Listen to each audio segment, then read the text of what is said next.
kegiatan IHT implementasi kurikulum merdeka sebagai bagian dari program sekolah penggerak. Latar belakang dari penyelenggaraan IHT ini adalah karena SMA Negeri 1 Sukaraja sudah ditunjuk untuk menjadi sekolah penggerak.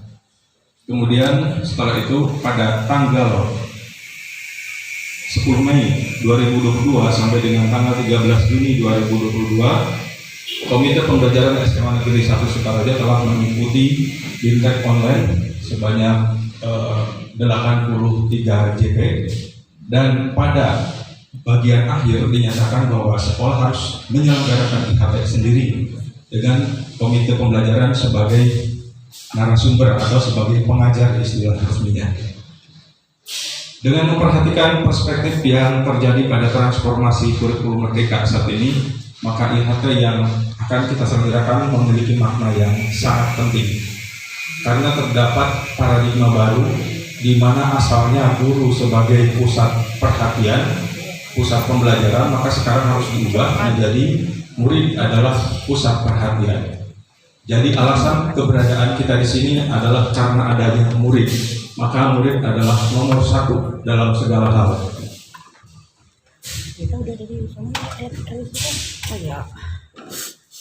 Landasan hukum, Peraturan Pemerintah Nomor 4 Tahun 2022 tentang Standar Nasional Pendidikan, Peraturan Menteri Pendidikan, Kebudayaan, Riset dan Teknologi Nomor 5 tentang Standar Kompetensi Lulusan, Peraturan Menteri Pendidikan, Kebudayaan, Riset dan Teknologi Nomor 7 Tahun 2022 tentang Standar Isi, Peraturan Menteri Pendidikan, Kebudayaan, Riset dan Teknologi Nomor 16 Tahun 2022 tentang Standar Proses, dan Peraturan Menteri Pendidikan dan Kebudayaan, Riset dan Teknologi Nomor 21 tentang Penilaian Pendidikan. Waktu dan tempat. IHT dilaksanakan pada tanggal 6 sampai 13 Juli 2022 bertempat di SMA Negeri 1 Sukaraja dengan jumlah jam pelajaran sebanyak 53 jam pelajaran. Dibagi menjadi 2 model, sinkronus, artinya di kelas ini bareng-bareng, dan asinkronus. Yang sinkronusnya 3 hari, yang asinkronusnya 3 hari. Jadi yang sinkronusnya ada pada hari Rabu, Kamis, dan Rabu depan. Dan setelah itu pada hari Jumat, Selasa, Senin dan Selasa adalah asinkronus. Artinya para peserta diberikan tugas untuk menyelesaikan tagihan-tagihan yang dibimbing oleh para pengajar yang ada di sini. Tujuan dari penyelenggaraan IHT itu akan digabung menjadi satu dokumen. Kemudian tujuan yang kedua, peserta terampil menerjemahkan capaian pembelajaran atau CP menjadi tujuan pembelajaran atau TP, dan menyusunnya menjadi alur tujuan pembelajaran atau ATP. Jadi itu istilah-istilah baru yang segera akan kita akrabi. Assalamualaikum warahmatullahi wabarakatuh. Alhamdulillahirabbil alamin wa bihi nasta'in wa ala amrihi wassalatu wassalamu ala asrofil anbiya'i wal mursalin sayyidina Muhammadin wa ala alihi wa sahbihi ajma'in. Yang saya hormati Bapak Pengawas Pembina, yang saya hormati teman-teman para wakil kepala sekolah, yang saya hormati juga para komite pembelajaran dan semua Bapak dan Ibu guru, warga saya SMA Negeri 1 Sukaraja yang saya hormati dan saya banggakan juga. Puji syukur kita panjatkan kehadirat Allah Subhanahu wa Ta'ala. Manakala kepala sekolahnya pindah, otomatis program itu dibawa oleh yang bersangkutan ikut pindah, sehingga sekolahnya akan ditinggal. Tadi telah disampaikan oleh yang bersangkutan, tadinya dari Pelabuhan Ratu, karena pindah ke sini, akhirnya Pelabuhan Ratu tidak menjadi sekolah penggerak. Ini ketimbang karunia menjadi sekolah penggerak. Untuk itu dimohon untuk sama-sama kita apresiasi juga perjuangan Bapak Kepala Sekolah. Mudah-mudahan dibarengi, diikuti dengan komitmen bersama. Komitmen bersama, mari kita bersama-sama mensukseskan program sekolah penggerak ini sesuai dengan apa yang disyaratkan sehingga bisa terlaksana dengan baik dan sesuai dengan harapan. Nah, komitmen itu biasanya kalau nggak salah suka pakai tanda tangan biasanya.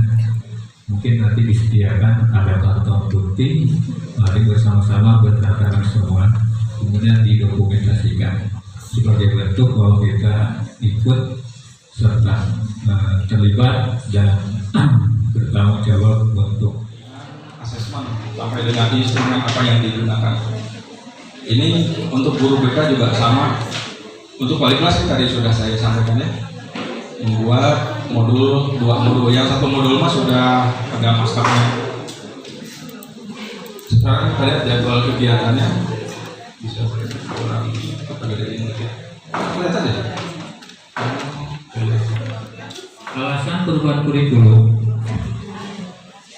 Dari materi sebelumnya kita mempelajari bahwa kurikulum yang baik adalah kurikulum yang sesuai dengan zamannya. Jadi kurikulum itu harus dibuat sesuai dengan kebutuhan zamannya.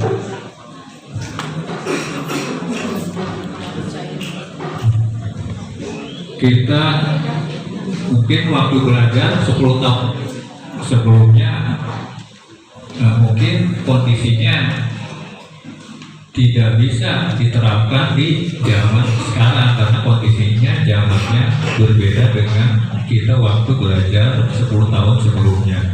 Nah, karena berbeda maka materinya kemudian perangkatnya pun harus disesuaikan dengan kondisi zaman sekarang. Itu alasan yang pertama. Kemudian kurikulum sendiri pun bersifat dinamis. Jadi tidak heran ada pendapat bagaimana nanti setelah tahun 2024 ya, sesuai dengan karakter kurikulum. Memang kurikulum itu bersifat dinamis, tidak bisa tetap, jadi harus selalu berubah sesuai dengan kebutuhan dan kebutuhan zaman. Itu bisa terjadi tahun 2024 juga, itu bisa saja berubah. Tapi sekarang kita jalani yang sesuai apa yang disarankan oleh pemerintah. Terus dikembangkan, diadaptasi sesuai dengan konteks dan karakteristik murid demi membangun kompetensi sesuai kebutuhan mereka kini dan di masa depan. Jadi ada kompetensi dan ada menjadi sekolah penggerak. Saya pikir ini tidak menjadi persoalan, akan sangat tergantung kepada kepala sekolah penggeraknya. Ya, upami kepala SMA Sukaraja pada saat itu sudah pindah diganti pasti oleh kepala sekolah penggerak lagi, karena sekolah ini sudah menjadi sekolah penggerak. Jadi kepala sekolahnya pun harus kepala sekolah penggerak. Ini persyaratannya ya. Nah, Bapak Ibu, terkait dengan yang tadi, sekalipun misalnya yang di sekolah penggerak ini diimplementasi dengan kurikulum mereka, ini masih merupakan opsi, tetapi untuk sekolah penggerak ini harus keharusan. Maka barangkali ke depan ini juga harus dipikirkan Pak Haji, karena kelas 10 sekarang di SMA Sukaraja itu menggunakan kurikulum merdeka dong, ya. Nah, biasanya kan nanti anak itu naik ke kelas 11, kemudian tiba-tiba muncul mutasi dari tempat lain, ya. Dia masih kurikulum 2013. Nah, itu sepertinya ini harus dipertimbangkan apakah bisa diterima atau tidak bisa diterima. Kesimpulannya, dari